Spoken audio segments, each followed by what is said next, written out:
jadi sekarang kita mau tanya-tanya nih ke narasumber-narasumber kita yang semuanya punya latar yang berbeda-beda ya. Ada yang udah jadi dosen, ada yang sedang sekolah spesialis, ada yang lagi ikut penelitian, ada yang lagi koas. Nah, pertanyaan pertama untuk Abang sama teman-teman semua, kenapa sih pengen jadi dokter? Coba dijelaskan dari yang paling muda kali ya, yang Anggun, karena yang paling pertama lagi paling fresh masuk kedokteran. Oke, makasih buat pertanyaannya, Bang. Kalau aku sendiri, sebenarnya untuk kepikiran jadi dokter itu baru di semester akhir, pas lagi semester 6 gitu.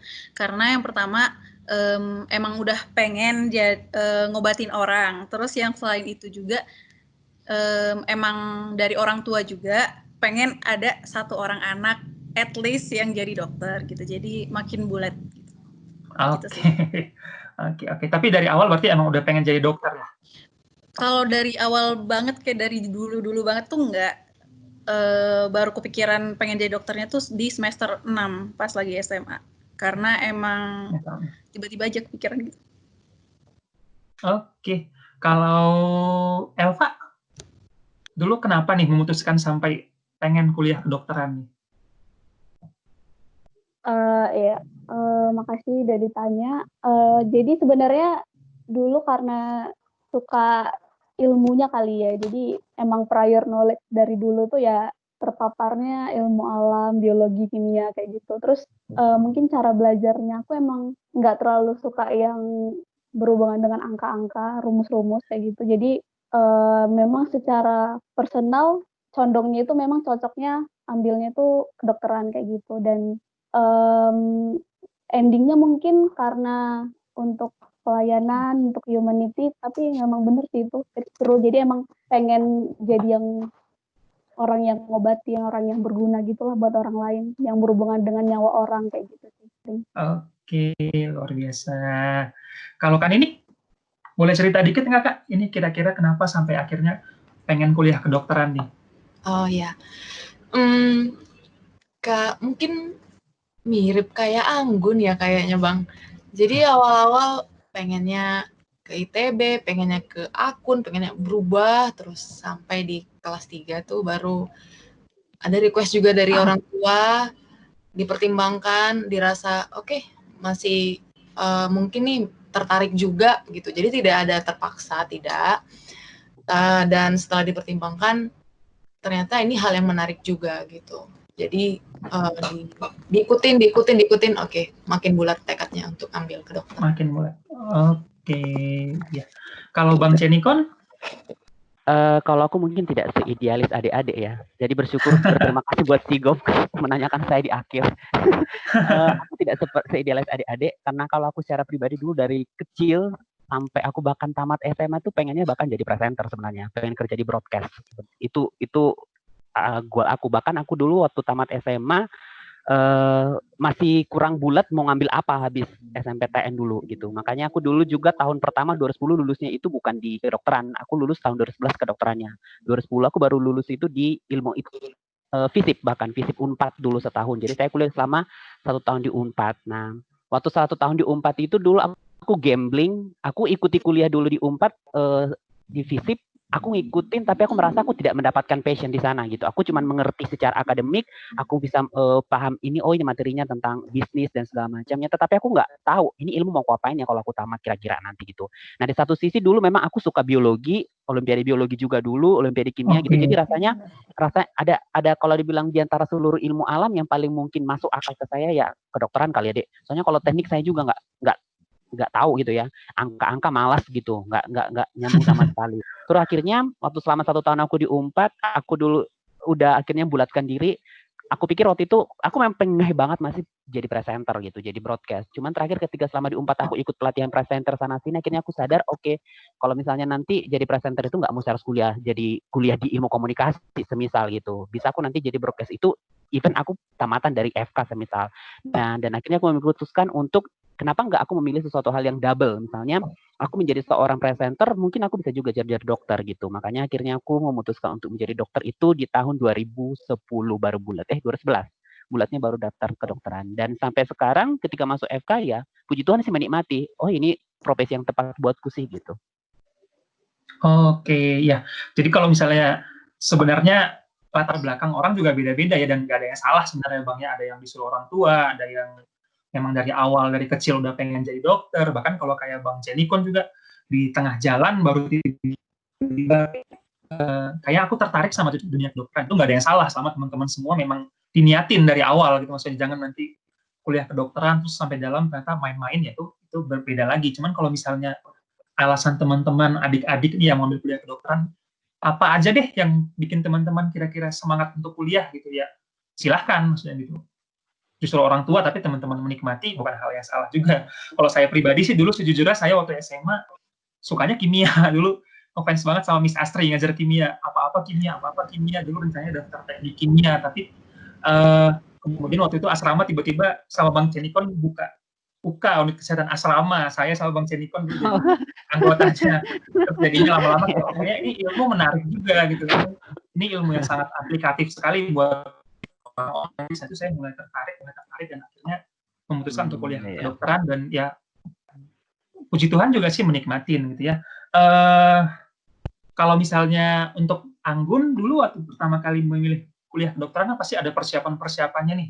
Apa-apa aja nih persiapan yang Anggun kerjakan supaya untuk ketika memutuskan mau memilih FK? Jadi kalau aku kan baru kepikiran masuk FK tuh pas semester 6-nya. Jadi ya udah nilai urusan ya udahlah, urusan Tuhan gitu. Terus ya karena merasa teman-teman yang lain juga pada pengen FK dan kepersiapannya udah bagus, jadi ya udah aku belajarnya kayak ya udah deket-deket sama teman-teman yang pengen FK kira-kira belajar apa gitu. Jadi kayak yang lain lagi belajar soal ya ikutan gitu karena sebenarnya kan semua ujian buat semua fakultas itu sama nggak ada beda-bedanya gitu kan dia pelajarin semua gitu terus ya cari-cari gitu di website misalnya FK di Indonesia tuh ada apa aja, ini plus minusnya apa aja, tanya-tanya ke kakak-kakak yang udah pernah ke sana atau ke teman-teman yang udah nanya-nanya gitu. Ya persiapannya untuk memastikan diri aja, misalnya apakah aku cocok atau apakah aku akan diterima ke tempat ini, apakah tempat yang mana yang paling tepat buat aku gitu. Menyesuaikan sama potensinya juga. Balik lagi ke strategi berarti ya Anggun ya. Yes. Karena memang ujian kalian mau masuk teknik elektro, ujian kedokteran ya sama-sama IPA soalnya gitu ya, nggak harus yang kedokteran belajar lebih banyak dibandingkan ini, nggak juga sama-sama aja soalnya sebenarnya ya. Sama satu lagi tadi tips dari Anggun itu teman-teman harus cari info-info mengenai fakultas kedokteran tentunya ya kan, berapa diterima kapasitasnya, berapa persaingannya gitu ya. Itu betul banget sih, memang kita harus cari juga.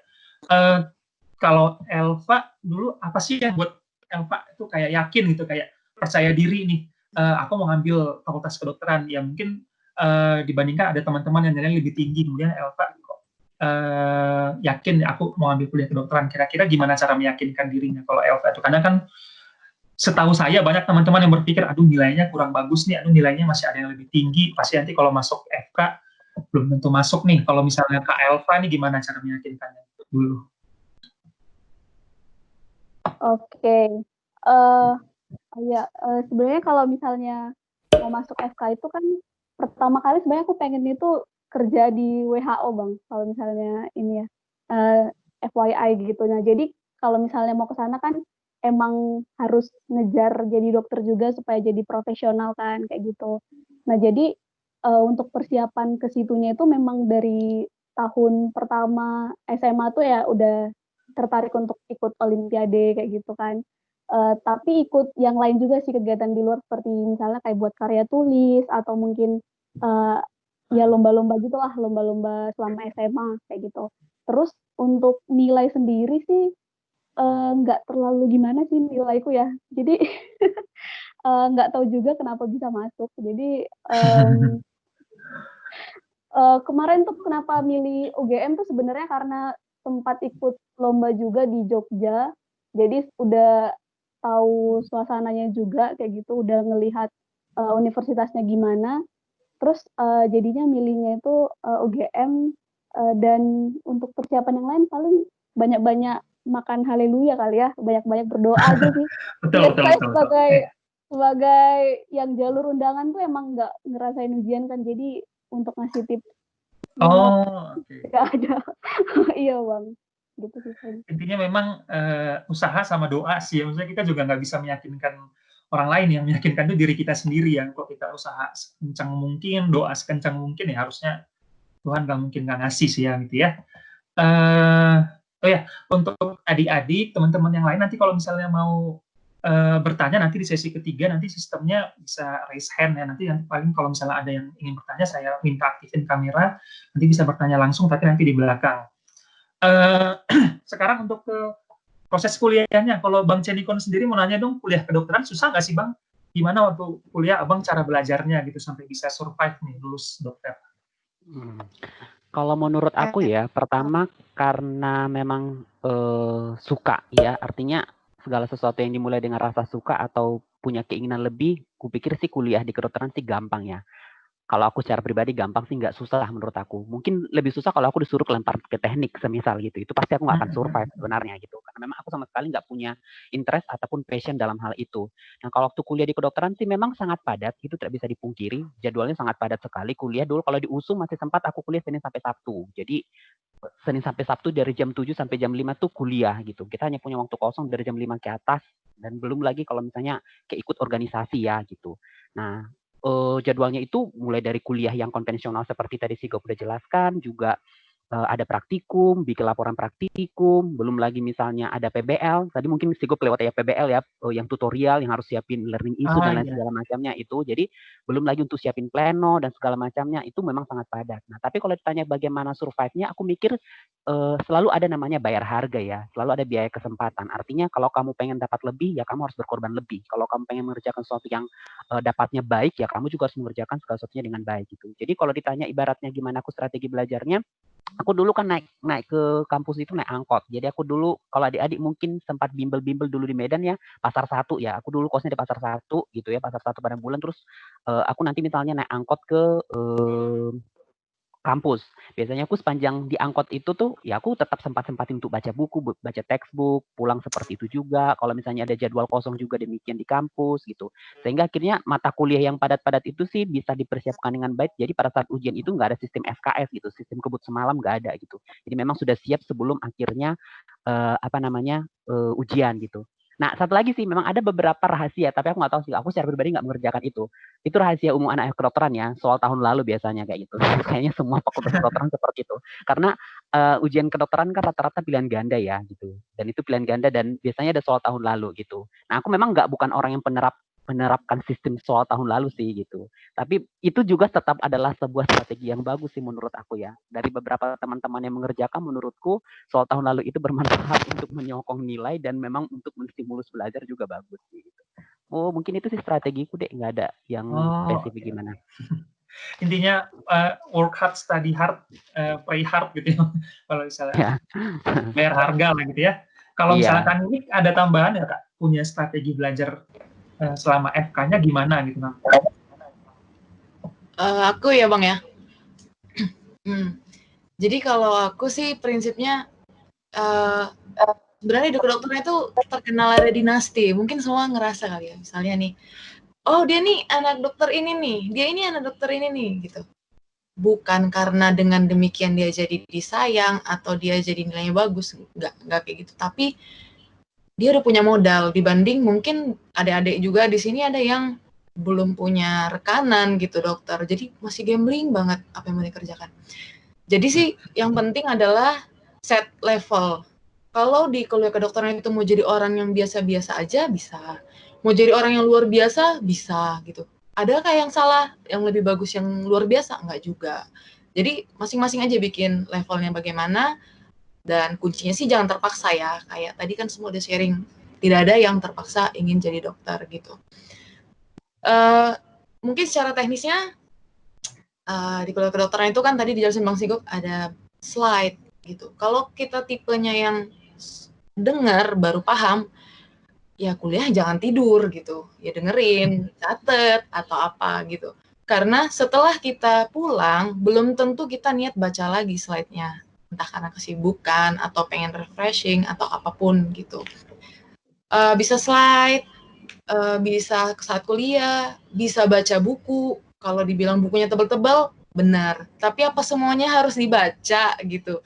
Ya sampai lebaran kuda juga nggak akan habis itu semua buku gitu. Jadi salah satu kuncinya juga apa sih yang penting dipelajarin. Karena dunia kedokteran itu kan antar semester 1 ke semester 2, 2 ke 3 sampai seterusnya mungkin berhubungan gitu. Jadi pilah mana yang penting. Kalau nggak bisa memilah, ya berarti semakin banyak yang harus semakin banyak usaha yang dilakukan gitu untuk mempelajari lebih banyak lagi gitu. Oke, ya.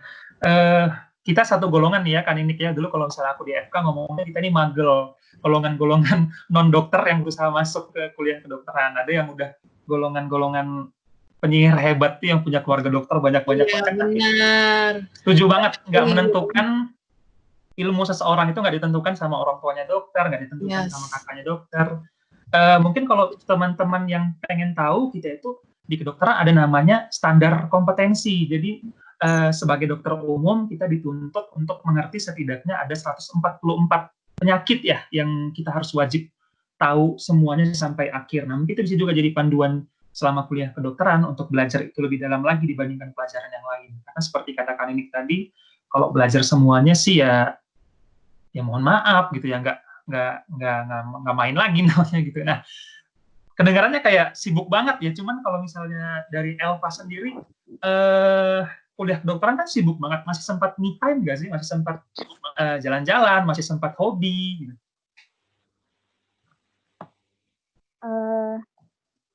Hobi atau kegiatan yang lain, Bang? Kegiatan yang lain dulu deh. Kalau misalnya di luar pelajaran, kan ini kan tetap ada namanya ekstrakurikuler nih kalau di kampus. Masih sempat ikut nggak kalau Elva di kampus? Ya. Sebenarnya kan sama ya, kita kan sama-sama golongan non ini ya, non family dokter gitu ya. Jadi mungkin pertama kali untuk adaptasi secara akademiknya itu rada susah ya, apalagi kan di UGM itu tahun pertama itu kita belajarnya itu tentang basic anatomi, fisiologi dan sebagainya. Apalagi untuk anatomi gitu ya. Jadi banyak banget hafalannya kayak gitu.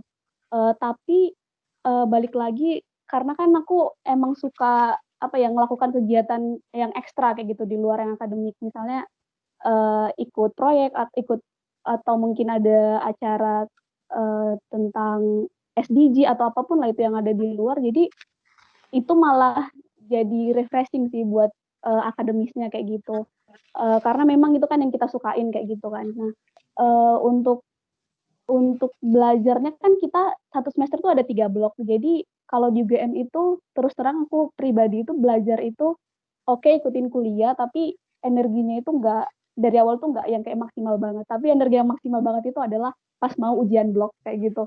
Jadi memang ya biar dari awal tuh nggak exhaustive gitu loh. Jadi pas nanti ujian blok baru tuh dibarbar semua kayak gitu sih paling kalau aku. Dan yang waktu yang sebelum-sebelumnya itu waktu misalnya santai atau libur itu kita bisa pakai untuk hal-hal yang lain. Mungkin untuk teman-teman ada yang hobi musik atau basket, olahraga, apapun itu ya bisa dipakai. Sama tadi yang dibilang Kak ini benar banget sih, dipilah-pilah. Karena memang kan pas tahun pertama itu banyak banget ya, jadi kita kan nggak tahu apa yang ini. Nah, dipilah-pilah aja biar hemat waktunya, efisien kayak gitu sih. Oke, setuju banget ya. Jadi anak kedokteran tuh kadang dibilang aneh, ekskul malah jadi hiburan karena melarikan diri dari kesibukan kuliah ya. Kalau misalnya Anggun, boleh cerita nggak ikut kegiatan non akademis apa nih? Sibuk nggak kegiatan non akademisnya? Mengganggu nggak untuk pelajaran kuliah? Kalau aku kebetulan kalau di FK Unpad itu kan organisasi itu tumbuh subur. Jadi banyak banget organisasi yang bisa diikutin. Kalau aku sendiri udah ikut pas pertama kali diizinin boleh ikut organisasi, aku tuh ikut 3 jenis organisasi gitu yang beda-beda bidangnya. Jadi emang jadinya time management aku itu kan kalau kuliah itu kalau aku pribadi kuliahnya tuh 3 hari di 1 minggu dari jam 8 sampai jam 4 sore. Terus sisanya itu kosong. Jadi itu harusnya dipakai buat belajar mandiri sama kegiatan organisasi kan. Nah, jadi cara aku mengatur waktu aku itu ya dengan menyesuaikan dengan waktu organisasinya. Jadi nanti bakal ketemu space kosongnya buat si belajarnya gitu. Maksudnya belajar itu ya bener-bener kalau aku sendiri aku bener-bener fokus belajar pas lagi tutorial, pas lagi lab, pas lagi lecture kayak gitu. Terus nanti kalau karena kan biasanya tuh sama kayak yang tadi kata Kak Elva itu belajarnya yang paling maksimal itu pas lagi mau ujian. Jadi belajar maksimal pas lagi ada yang mau disampaikan dosen, terus kumpulin lagi, ulang lagi yang mau dipelajarin pas lagi waktu kosong, terus kembangin diri sesisanya gitu. Karena ini kita tuh mahasiswa gitu ya, mahasiswa berkembang lah. Gitu. Jadi aku emang kayak gitu. Oke, tapi masih punya waktu nggak sih, Anggun, buat me time, nonton bioskop, jalan-jalan kemana, makan-makan di luar, masih punya waktu nggak kira-kira dengan kuliah kedokteran dan kegiatan ekstrakurikuler yang gitu? Kalau aku sih masih. Jadi justru dari organisasi ini dapat teman-teman kan. Jadi buat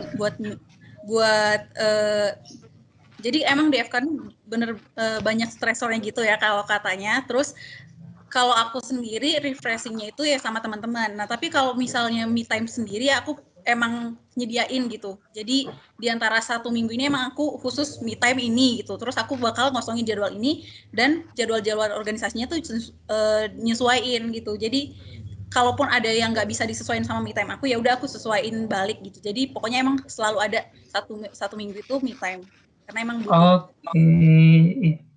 Oke. Selama kuliah pernah ini nggak untuk Kak Ninik selama kuliah kedokteran pernah ngerasa jenuh nggak sih? Kalau misalnya ngerasa jenuh belajar sama kegiatan-kegiatan itu biasanya gimana cara ngatasinnya? Oke. Kalau jenuh pasti ada, mau kegiatan apa juga, mau jurusan apa juga pasti ada jenuhnya. Paling kayak yang tadi kan berarti kesimpulannya anak FK itu kalaupun sibuk punya waktu.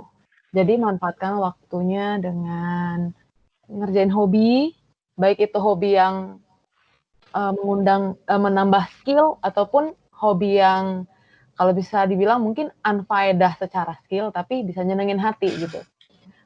Misalnya kalau hobi yang berskill itu ya tadi ikut organisasi, olahraga misalnya. Kalau aku pribadi sih memang hobi olahraga, mungkin badminton atau jogging atau apa aja gitu. Kalau misalnya ada organisasi di dalam kampus yang bisa diikutin. Tapi kalau nggak cocok juga nggak usah maksa ikutin gitu. Nanti jatuh-jatuhnya bukan jadi hilangin jenuh, jadi tambah beban pikiran gitu ngerjain tugas-tugas organisasi. Terus mungkin hobi yang simpel, misalnya baca komik. Kalau mungkin orang-orang ya nonton bioskop gitu. Tapi ya masing-masing kerjain hobinya karena hobimu masih bisa tetap dilakukan di sini. Mungkin sharing-sharing sama teman-teman yang di luar FK. Misalnya nih kayak setiap daerah kan pasti ada organisasinya Pariasop kan. Jadi join di Pariasop, kalau misalnya mau jadi anggota yang ikut gathering aja gitu fine. Atau mau aktif sampai jadi ketua Pariasop daerah misalnya Pariasop Depok gitu, oke bisa juga. Jadi banyak banget lah fasilitas dan semuanya masih mungkin dilakukan sebagai anak kedokteran gitu. Atau misalnya kayak Elva tadi ya kan, jenuh di dunia kedokteran bukan berarti harus benar-benar keluar dari dunia kedokteran. Ya kayak Elva misalnya atau teman-teman yang lain ikut-ikut lomba, menyalurkannya lewat karya tulisnya. Setelah itu ikut seminar, karena efeknya itu juga bukan sekedar jadi latih nulis atau punya nama atau apa enggak, tapi ada juga efek jalan-jalannya gitu, dengan dia ikutin seminar di mana-mana. Oke, ya setuju banget Kak Ninik ya. Ya nih, kalau teman-teman yang belum tahu, jadi Elva itu selama kuliah kedokteran sempat jadi delegasi untuk Urban Youth Academy ke Filipina ya, Elva ya. Boleh cerita nggak secara singkat itu gimana sampai bisa kepilih? Tuh dari tengah kuliah yang sibuk masih sempat nih kepilih jadi delegasi nih sampai bisa pergi ke Filipina. Coba diceritakan dong. Sebenarnya awalnya itu kan karena apa ya? Oke, jadi kan PBB tuh ada bikin suatu kebijakan ya kalau misalnya teman-teman tahu. Jadi sampai 2015 tuh mereka tuh ngebikin yang namanya MDG kayak gitu. Terus pas di angkatan aku masuk kuliah, itu tuh udah mulai nge-hype itu yang namanya SDG atau Sustainable Development Goals. Nah, Itu kan targetnya untuk 2030. Nah, jadi ketika aku masuk kuliah itu benar-benar terpapar banget tentang hype-nya SDG ini kayak gitu. Nah, dari situ mulai tertarik untuk mempelajari beberapa, kan itu ada beberapa, ada 17. Nah, kalau aku sih lebih ininya tuh ke yang SDG 3 lah ya, kan good health and well-being kayak gitu kan. Nah, dari situ akhirnya ketemu orang-orang yang menginspirasi, kemudian dapat informasi-informasi gitu, akhirnya apa ya, pertama kali joinnya itu kalau nggak salah tuh ngebikin paper tentang non-communicable disease, tentang diabetes, itu kemarin presentasinya itu di Bandung ya, di Unpad kayak gitu. Terus dari situ ketemu orang Filipina, jadi ada ketemu orang Filipina, dia anak psikologi di University of Philippines, terus dia kasih tahu juga tentang gimana sih di Filipina itu tentang SDG ini gitu. Dan ternyata di sana itu mereka antusias banget. Di Filipina itu bahkan kan sampai kerjasama dengan Asian Development Bank untuk anak-anak youth yang pengen buat venture atau buat project kayak gitu. Akhirnya ngelanjut lagi ke EPYI. Jadi sebenarnya kan Urban Youth Academy itu dia tuh ada banyak ya, ada banyak project. Yang pertama adalah EPYI, itu adalah Asia Pacific Youth Exchange. Kemudian yang kedua bisa ada UN Habitat, dan yang ketiga itu ada Social Venture Youth Exchange. Dan semuanya itu masing-masing mencakup 17 SDG itu. Jadi kalian bisa fokus ke SDG manapun, dan untuk FK tentu yang SDG 3. Tapi untuk yang exchange itu kan cuman ya udah kamu exchange ke misalnya ke Thailand atau kemana, tapi tetap dapat kuliah, tapi ya udah selesai gitu. Nah, sementara aku tuh udah coba yang exchange-nya, kemudian coba lagi untuk yang social venture-nya. Nah, yang social venture inilah yang kerjasama antara si Urban Youth Academy dengan si ADB ini, si Asian Development Bank. Nah, kita di sana ya gitu. Nah, ya udah kita di sana jadinya melakukan research di suatu daerah di Filipina itu, kemudian itu nanti kita angkat, kita jadikan venture yang mateng lah kayak gitu istilahnya. Jadi nggak cuman ide doang, paper doang, tapi memang kita jadiin venture manajemennya kita atur, terus financialnya gimana cara venture itu bertahan kayak gitu. Belajarnya di situ semua. Kalau jadi kemarin berkelanjutan gitu dia kayaknya ya. betul itu paling Bang. Oke, luar biasa ya ceritanya. Tapi selama kuliah teman-teman pernah ini nggak ya ada mengalami kayak apa sih tantangan terbesar teman-teman selama kuliah? Boleh tolong cerita nggak kalau yang punya tantangan? Mungkin Bang Cenikon bisa cerita apa tantangan terbesar yang pernah dihadapi selama kuliah di FK? Apa ya tantangannya? Bisa diperjelas mungkin sih Gop ya, tantangan seperti apa deh? Apa aja deh, maksudnya selama kuliah apa yang pernah Abang rasa itu suatu ujian yang paling sulit nih buat Abang selama melewatin kuliah kedokteran, bukan cuma tentang pelajaran, mungkin tentang kehidupan, mungkin tentang selama ini kan Abang bilang kayak pokoknya bekerja keras, belajar keras gitu. Pernah nggak mengalami hambatan gitu dalam kehidupan perkuliahannya? Terus gimana kalau misalnya Abang mengalami itu, cara mengatasinya gimana? Kalau hambatan perkuliahan sih puji Tuhan nggak pernah sih ya selama kuliah di FK. Tapi kalau mungkin jenuh pernah. Tapi kalau saya jenuhnya itu di waktu koas sih, bukan di waktu FCAT. Kalau sarjana kedokteran fine aja sih, menikmati aja selama 7 semester gitu. Bahkan kadang-kadang kayak kok cepet banget ya kalau 7 semester gitu. Yang jenuh banget itu pas koas di tahun kedua. Itu jenuh banget. Pas di tahun kedua pengen cepat-cepat tamat, pengen cepat-cepat selesai. Itu dulu di tahun kedua koas gitu. Tapi ternyata kadang-kadang setelah tamat juga rindu juga. Duh, kok cepat banget ya, pengen balik lagi, mending jadi koas lagi daripada seperti ini. Ada juga perasaan seperti itu. Itu sih paling kalau jenuh. Tapi kalau tuh hambatan waktu di sarjana kedokteran juga nggak ada masalah sih, fine-fine aja. Waktu di perkoasan nih, pas perkoasan ya mungkin sama seperti adik-adik ya, kita golongannya mungkin bukan berdarah murni gitu, kita bukan dari dinastinya siapa gitu, dan itu memang tantangan sekali kalau kuliah di Fakultas Kedokteran. Itu kan sangat mempengaruhi kehidupan kita ataupun kelangsungan kita survival kita pas koas. Nanti kamu satu kelompok sama siapa, terus kamunya kalau misalnya ternyata satu kelompok kita misalnya ada 10 orang nih, satu kelompok koas, satu kelompok kita itu ibaratnya ada anaknya prof siapa gitu atau anaknya dokter siapa gitu. Nah, itu pasti akan terselamatkan pada saat ujian gitu kan. Cukup hanya salam aja, titip salam dari Bapak, Om gitu, Prof gitu. Pasti biasanya dia selamat di ujiannya. Atau mungkin dia oke, satu lagi kan kalau misalnya kita pas koas itu kan residen itu ya sangat mempengaruhi. Residen suka sama siapa, dia akan mempengaruhi keberlangsungan hidup kita juga gitu. Nah, kadang-kadang misalnya ada beberapa juga teman-teman memang ini penyakit nih. Misalnya kalau 10 orang kita koas, 8 orang perempuan.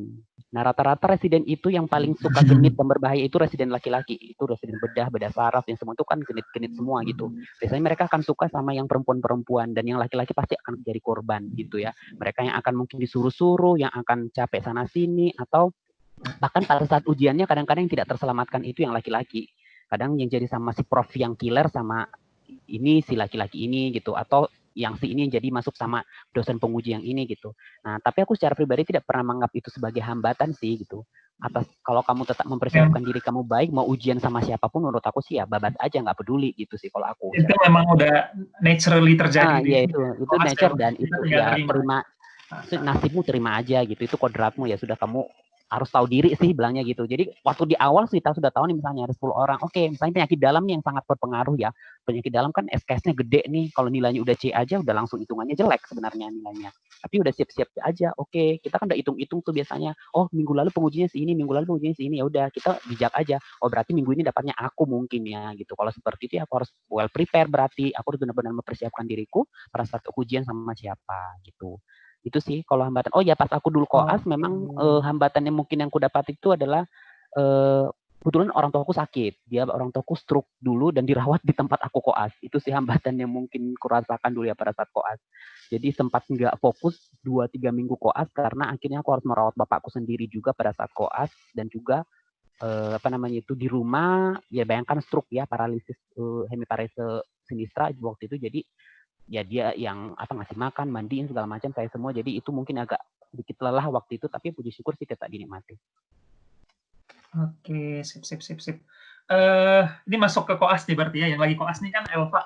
Cerita dong Elva, sekarang tuh kalau koas tuh ngapain aja sih kegiatannya kalau yang kamu sekarang? Terus masih sempat tidur nggak sih kalau misalnya jaga malam kalau Elva nih kalau lagi koas? Sama perasaannya gimana nih pindah dari yang dulunya sarjana kedokteran cuman belajar materi tiba-tiba masuk koas harus periksa pasien, itu gimana? Bisa ceritain nggak kalau Elva? Baik, untuk koas ya, jadi sebenarnya untuk koas itu semuanya itu tergantung sama stase, kemudian tergantung sama teman satu kelompok, tergantung sama dapatnya dosen pembimbing klinisnya siapa, dan yang tadi tergantung sama residen pembimbingnya siapa, kayak gitu. Yang pertama mungkin untuk stase, jadi kita kan ada stase gede ya, stase mayor, stase minor, kemudian di UGM itu ada yang namanya KKN. Nah itu semuanya itu selama koas. Prinsipnya itu sama, kita akan mengikuti kegiatan rumah sakit ya. Kalau bahasa koas tuh kayak ngebuntutin residen atau ngebuntutin konsulen. Nah itu.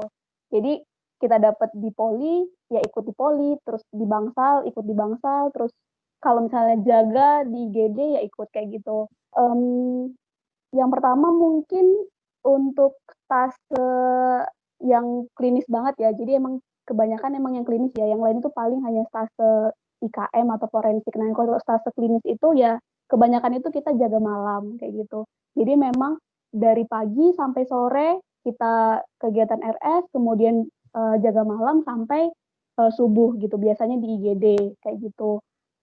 Terus ada juga nanti yang dijelasin Bang Sigop tadi. Jadi kita ada ngambil kasus tertentu yang mau kita dalamin, dan ada ada standar berapa yang harus kita ambil kasus itu.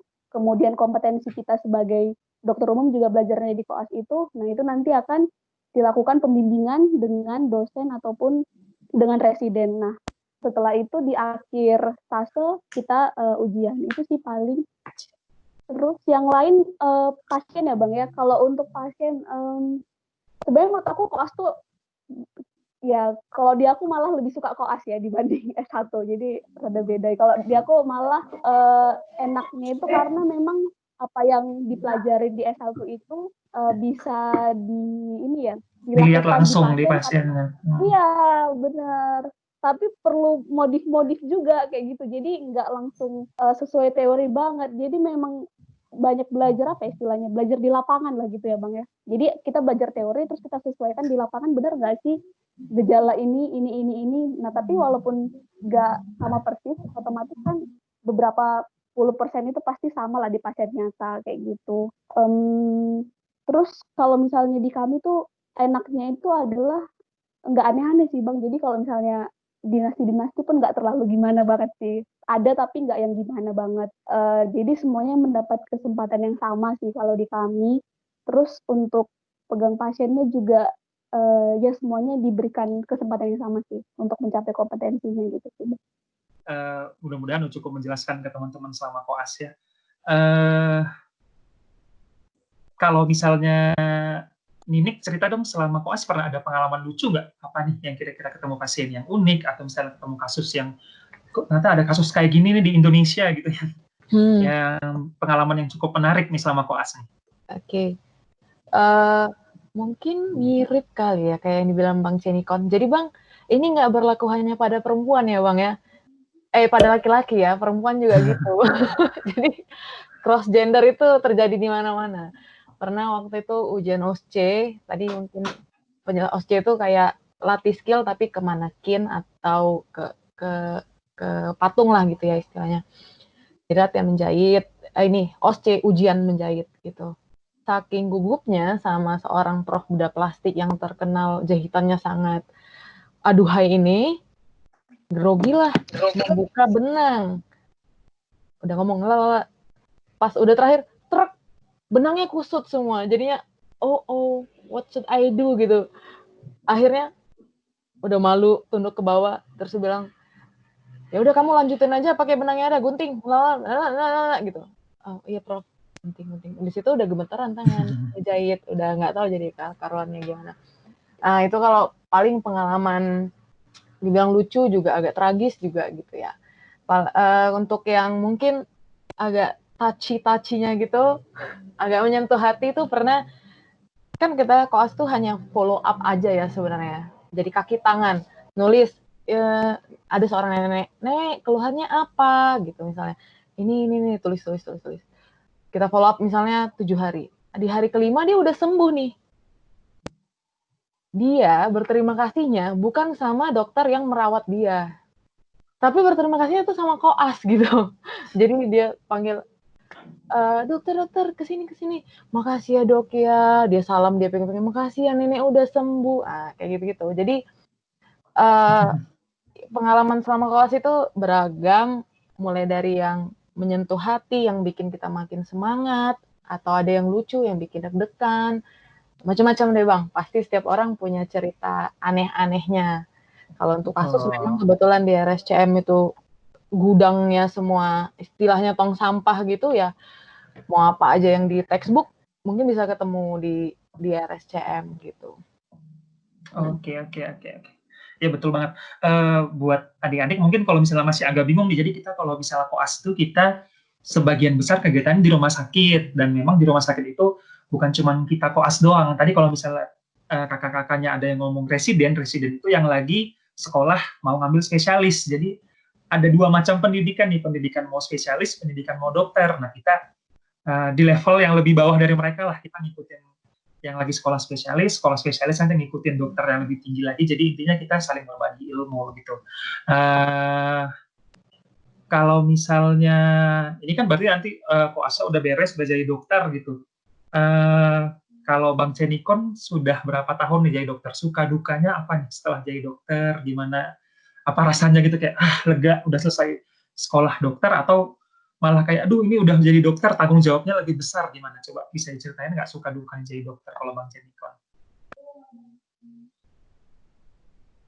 Suka dukanya jadi dokter itu tuh harus siap-siap untuk menyesuaikan dengan keadaan yang sebenarnya. Jadi kalau aku secara pribadi melihat bahwa tantangan terbesar kita sebagai seorang dokter itu tuh pertama pas koas ya, satu ya, bagaimana akhirnya bisa survive di koas itu tantangan pertama. Terus yang kedua itu pas internship, tapi yang paling susah lagi itu adalah pada saat kita sudah selesai gitu. Karena pada saat kita sudah selesai itu disitulah kita akhirnya menentukan the real me itu apa. Aku sebenarnya jadi apa tuh, sebenarnya mau jadi apa gitu ya. Dokter yang seperti apa. Itu Itu yang pertama kali menjadi pergumulan sih, yang harus kembali aku boleh berkatakan didoakan ataupun ditanya kepada Tuhan, aku setelah ini jadi apa ya Tuhan? Aku sebenarnya maunya jadi apa setelah ini gitu. Itu sih yang menjadi bahan pergumulan pertama sekali setelah selesai internship pastinya. Terus yang kedua itu siap-siaplah untuk melihat terlebih ketika kamu masih punya teman-teman misalnya teman-teman satu angkatan kamu gitu yang tidak kedokteran gitu. Nah, di saat mereka tuh sudah banyak mulai nikah ya, udah punya anak, terus mereka sudah punya penghasilan yang cukup mumpuni misalnya gitu. Ada yang mungkin karirnya bakal lebih bagus, sudah ada yang manajer lah, sudah ada yang mungkin sudah lulus S2 dari luar negeri atau segala macam. Siap-siaplah kamu akan mulai melihat, wow, temanku udah ini, udah itu, udah ini, sedangkan saya baru selesai internship. Karena setelah selesai internship, kamu tuh tidak bisa ngapa-ngapain juga kan. Kita kan masih nunggu STR definitif dulu. Tunggu STR definitif itu kan 2 bulan kadang-kadang baru keluar dari KKI. Setelah keluar dari STR definitif, kita pun tidak serta-merta bisa lamar kerjaan. Kenapa? Harus lamar dulu harus ikut dulu ATLS, ACLS atau Hiperkes supaya bisa memiliki sertifikat bisa lamar di rumah sakit atau bisa lamar di tempat yang ya kita maulah ceritanya gitu. Nah, dan itu semua menunggu kira-kira ya 6 bulan lagi setelah internship kan biasanya itu semua kita dapatkan. Nah, jadi mulailah kita mulai berpikir, apalagi kalau udah mulai ditanya nih sama orang tua kan, umur udah makin bertambah, 26, mungkin 27 gitu. Mulai dilihat gitu, kamu udah dokter loh, segala mereka taunya sih itu udah dokter gitu, enaknya sih bilangnya dokter. Paling mulai ditanya itu apa, kapan mau nikah, udah pikirkan dong mulai nikah kapan gitu. Padahal kita berpikir ya nikah itu kan gak gampang ya gitu, secara nikah itu kan membutuhkan kesehatan fisik, mental segala macam juga gitu. Nah, itulah mulai tantangan menurutku bahan-bahan pergumulan sih setelah menjadi suka duka menjadi dokter. Kalau untuk di pekerjaan secara pribadi, aku mengangkat bahwa yang namanya tempat kerja tidak ada yang ideal. Mau dimanapun menurutku. Mau even aku misalnya dosen di kampus, mau teman-teman pun nanti ada PTT dimanapun, atau mungkin di puskesmas manapun, atau rumah sakit yang gede sekalipun, tidak ada tempat kerja yang ideal. Suka dukanya pasti ada. Bagaimana bisa berinteraksi dengan teman-teman kerja itu ya tetap ada dimanapun gitu. Aku lebih banyak itu mengalami suka dukanya itu menghadapi tantangan sosial sih. Orang-orang di sekitar kita seperti apa dengan profesi kita, dengan profesi kita orang menuntut apa dengan kita, itu sih yang menurut aku tantangan terbesarnya setelah jadi dokter gitu. Kalau dengan pasien sih aku secara pribadi sih senang-senang aja ya, mau kasusnya apapun, mau ceritanya apapun, aku senang-senang aja. Mau kerja dimanapun aku fine-fine aja gitu.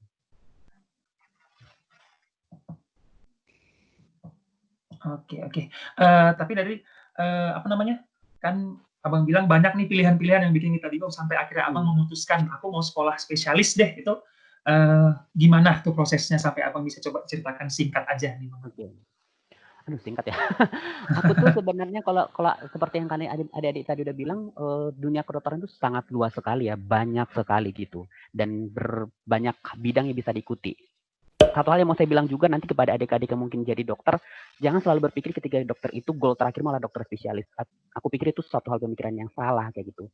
Keberhasilan kamu jadi dokter itu tidak diukur dengan kamu jadi dokter spesialis apa. Kamu bisa menjadi apapun, bisa jadi dokter umum mungkin, kamu dokter umum yang menjadi manajer di rumah sakit semisal, atau suatu saat mungkin kamu bisa menjadi orang di bagian BPJS dengan sistem BPJS kita yang apa yang namanya campur marut segala macam ini, bisa kalian menjadi kunci jawaban atas itu semua, atau mungkin ya seperti Elva bisa bergabung di WHO, di NGO, atau seperti Ninik mungkin fokus di research dan segala macamnya, atau jadi tenaga pendidik sekalipun atau menjadi dosen klinis. Artinya tersedia sebanyak sekali pilihan ketika kalian menjadi dokter. Tidak, dokter spesialis itu bukan jadi goal akhir daripada profesi kalian gitu. Nah, kalau saya secara pribadi kenapa akhirnya memutuskan dokter spesialis dan sekarang menjalani residen pendidikan dokter spesialis andrologi? Pertama, dulu saya sangat suka sekali dengan Dr. Boyke dan juga Lula Kamal. Kalau kalian dulu mungkin kelas 5 SD, saya dulu kelas 5 SD, ingat banget dulu Dr. Boyke punya acara setiap hari Sabtu di TVRI jam 9 pagi itu bicara tentang kesehatan reproduksi. Sama Lula Kamal dulu punya acara namanya Klub Sehat Malam Jumat, KSMJ di TVRI setiap hari Jumat. Nah, aku dulu terinspirasi dari mereka berdua gitu. Aku sangat senang melihat mereka berdua sangat ngomong dan menceritakan segala sesuatunya, dan itu well educated buat semua orang itu. Jadi itu sangat mendidik buat orang semua gitu. Nah, selama saya kuliah di kedokteran, saya jujur sebenarnya kapasitas saya tidak terlalu suka dengan hal yang sifatnya dituntut dan emergensi. Penyakit dalam, bedah, yang seperti itu saya tidak terlalu suka dengan pelajarannya, tapi tidak passion di situ, tidak menikmati bagian itu. Saya tidak mau ditelepon malam-malam, dok konsul pasien ini, itu nggak saya banget gitu. Saya benar-benar pengen menikmati segala sesuatu yang sifatnya ringan dan santai. Makanya selama pendidikan kedokteran itu saya melihat passion saya adalah di bidang andrologi. Jadi saya, kalau adik-adik pengen tahu, andrologi itu adalah kesehatan reproduksi pria. Jadi kita belajar tentang kemandulan pada pria, seks pria, proforma seks pria itu kita pelajari di andrologi. Makanya dari dulu saya tertarik dengan bagian tersebut. Nah, setelah bahkan saya menentukan pilihan saya jadi andrologi itu mulai dari semester 2. Semester 2 di FK, saya udah fokus, oke, saya mau jadi androlog. Jadi akhirnya dari semester 2 sampai akhirnya saya internship, saya mempersiapkan diri menjadi seorang andrologi. Saya ikut misalnya kegiatan-kegiatan ilmiah ataupun sesuatu yang berhubungan andrologi, saya ikutin, atau sesuatu yang misalnya berhubungan andrologi, saya baca segala macam, jurnal yang mendukung, baca textbook andrologi, itu saya lakukan dari semester 2. Lalu akhirnya sekarang ketika selesai internship, nah setelah internship itu sebenarnya aku masih gambling deh gitu. Gamblingnya itu aku dulu masih mau cari pengalaman sebenarnya, mau ikut PTT dan segala macamnya gitu. Tetapi karena satu dua lain hal dulu akhirnya ya rencana Tuhan juga kita katakan tahun lalu itu pas tahun 2018 itu penerimaan dosen di Unair di seluruh universitas negeri sih dibuka, dan 3 hari sebelum penutupan pendaftaran itu akhirnya yang S1 atau yang dokter itu diterima untuk diberi kesempatan untuk menjadi dosen. Dan aku nggak tahu tiba-tiba ketika aku buka pengumuman itu, dosen andrologi di Unair itu buka pendaftaran atau buka penerimaan. Dan aku akhirnya memutuskan untuk oke, saya doakan, oke, saya mendaftar akhirnya jadi dosen di andrologi Unair, dan puji Tuhan keterima di sini. Nah, mau tak mau ketika aku udah jadi dosen andrologi di sini ya aku harus cepat-cepat menyesuaikan kan, karena minimal menjadi seorang tenaga pengajar itu kan harus S2 ataupun spesialis. Akhirnya aku ngambil spesialis andrologi. Jadi perjalanannya Oke. sih. Jadi emang karena suka juga, tuntutan pekerjaan juga berarti Bang ya? Iya, tuntutan pekerjaan dan rasa suka deh. Tadi udah sempat disinggung juga nih, kalau misalnya kan ini, kenapa nih milih sekarang kan kegiatannya itu jadi salah satu staf di bagian penelitian di RSCM kan, boleh cerita nggak kenapa akhirnya memutuskan untuk jadi staf penelitian? Berarti kan nggak kerja di rumah sakit nih, nggak yang jaga malam, nggak yang jaga-jaga pasien gitu, kenapa bisa akhirnya memutuskan untuk ikut penelitian? Oke, makasih Bang Sigop. Mungkin bayangannya kalau dibilang penelitian itu lab, kacamata, mikroskop dan lain-lain. Jadi bukan yang seperti itu ya. Jadi untuk adik-adik mungkin penelitian yang dimaksud ini mulai dari mempersiapkan gitu. Jadi mengumpulkan bahan, menulis dan lain-lain. Tapi dasarnya kenapa memilih ini? Yang pertama kayak tadi bilang Bang Cenikon, setelah kita internship, kita punya spare waktu sampai 6 bulan, kita nggak ngapa-ngapain, istilahnya ya agak gimana gitu ya, 25 tahun belum punya penghasilan gitu. Nah, dengan join di penelitian ini, kita pertama belajar banyak pasti. Khususnya sih kalau kayak aku sendiri itu Bang, sejujurnya bukan orang yang suka menulis gitu. Bahkan dulu pas kuliah juga lihat teman-teman pada ikut bikin paper lain-lain, kok aku mager ya gitu bikin paper. Nah di sini aku terlatih karena menurut aku itu utang bagi seorang dokter untuk mengembangkan ilmu pengetahuan gitu. Jadi disitulah aku mulai. Plus juga sebenarnya aku mau ikut jalurnya Bang Cenikon ini untuk jadi dosen, rencananya seperti itu. Nah jalurnya dengan punya relasi lah gitu di endokrin ini, lewat endokrin ini.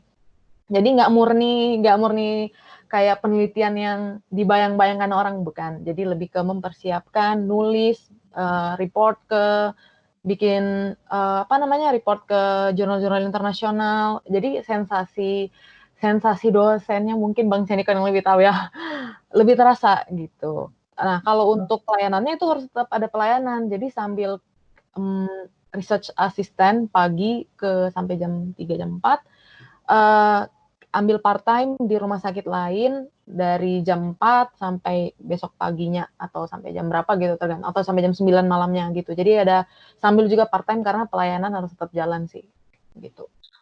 Oke, ya mungkin sebelum lanjut ke pertanyaan untuk teman-teman atau adik-adik yang mau nanya mungkin udah bisa diketik kali ya pertanyaannya apa, biar nanti kita bisa langsung masuk ke sesi yang berikutnya, nanti dibacakan pertanyaannya. Kalau untuk Anggun sendiri nih, tadi Anggun udah diam-diam aja soalnya.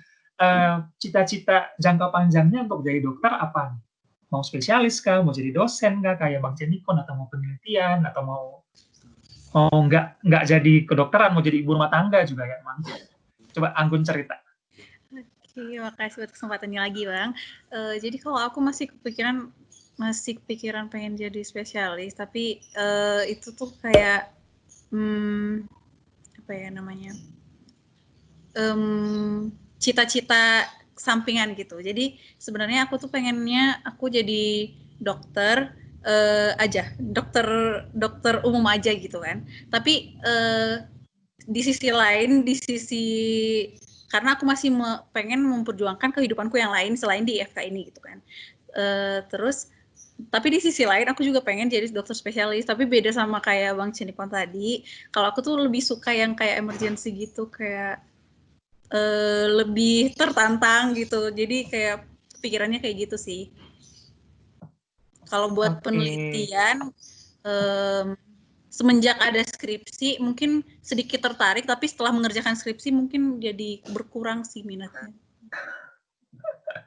Oke. Jadi masih lumayan banyak jalan lah ya, masih banyak pemikiran ini mau itu, tapi setidaknya udah ada gambaran sedikit gitu ya. Iya. Karena masih sarjana juga sih, masih banyak nanti koas pasti ngeliat status-status di sana gitu ya. Kalau Elva yang udah mau selesai koas nih, yang bentar lagi mau ujian, mau jadi dokter. Cita-citanya apa setelah selesai dokter nanti? Iya, kalau aku sih Bang, cita-citanya itu mungkin yang pertama, ya awalnya memang nggak pengen mendalami klinis ya, tapi semenjak koas ini kok jadi tertarik ke klinis kayak gitu. Terus semenjak tahun terakhir sih, jadi pas aku skripsi tentang jantung itu kayak wah enak nih di klinis nih kayak gitu. Jadi mungkin yang pertama perjuangin spesialis dulu sih paling. Ya kalau misalnya fisik, mental, terus waktu ada, belajar klinisnya selesai, nanti bisa belajar yang lain. Misalnya kayak manajemen rumah sakit, atau mau belajar tentang public health, atau research mungkin bisa kayak S3 atau apa segala macam, itu bisa lah nanti peluangnya. Yang penting ada waktu, terus konsisten aja sih mau belajar kayak gitu sih paling.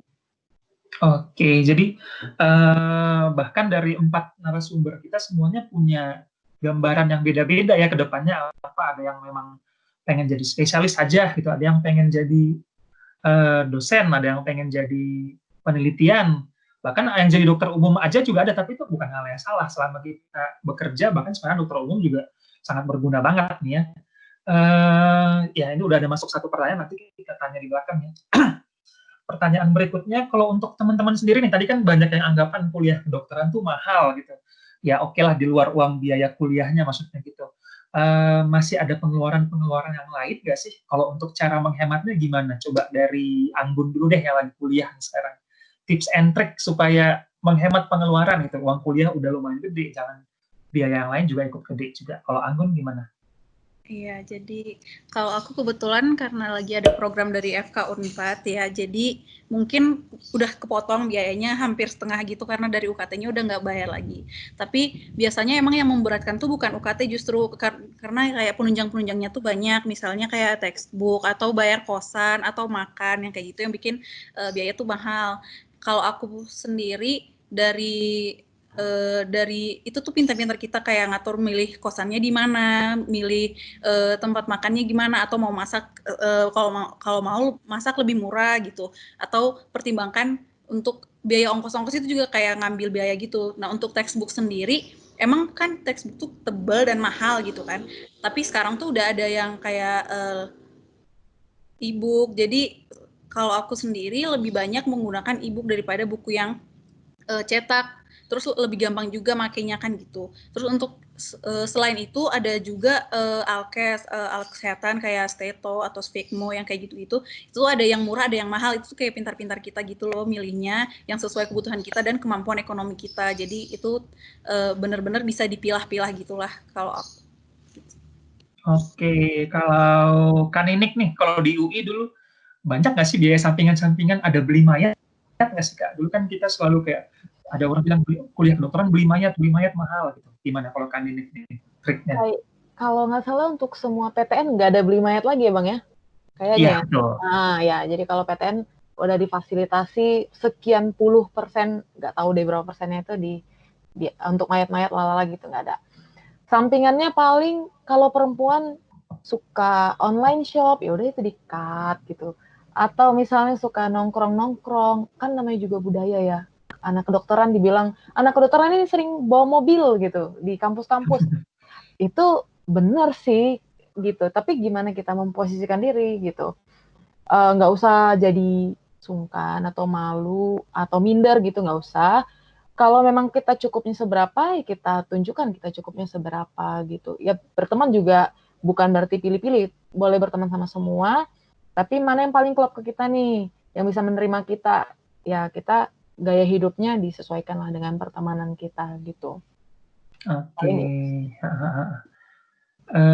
Jadi memang kalau terkenalnya FK itu dibilangnya showroom mobil ya, mobilnya Showroom mobil. macam-macam. Di parkiran semua isinya mobil, tapi ya bukan jadi itu juga gambaran Iya, kita pergaulan juga kita gitu ya. kayaknya nggak ada yang punya mobil ya Bang ya di sini ya. Betul. Nggak ada yang naik mobil, nggak jalan kaki aja. Kayak kan ini bilang tadi, kalau misalnya kita di kuliah di perguruan tinggi negeri, teman-teman kita nggak perlu bayar apa-apa lagi ya untuk biaya praktikum, untuk biaya beli mayat, itu nggak ada. Jadi emang udah UKT aja bulat gitu sampai akhir gitu ya. Paling yang kayak kata Anggun tadi, beli buku ya bisa disiasati fotokopian atau misalnya pakai e-book gitu. Kalau Elva ada cerita nggak soal ini? Keluar banyak nggak sih kuliah kedokteran itu?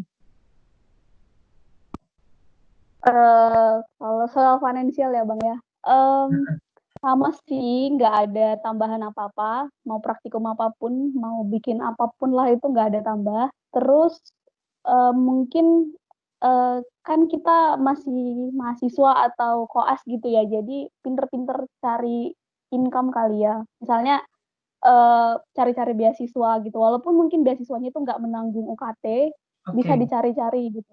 Jadi misalnya kalau aku dulu apa ya PPA yang gitu-gitu tuh, nah lumayan gitu dapatnya.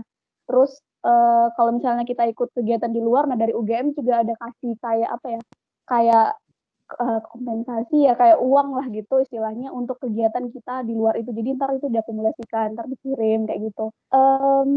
Terus apa ya, paling enaknya tuh kalau misalnya di UGM tuh residennya tuh baik-baik sih Bang. Jadi mereka sibuk dan baik kayak gitu. Nah, jadi kalau misalnya mereka ada penelitian atau mereka ada mau bikin laporan atau mau bikin apapun itu biasanya untuk anak-anak koas tuh kayak kalau misalnya kenal tuh mau dong dek ini gitu, terus harus dibayar kayak gitu. Jadi selain kita tekan untuk pengeluaran ya mungkin boleh cari side juga untuk income-nya sih paling kayak gitu. Tambahannya paling itu. Oke.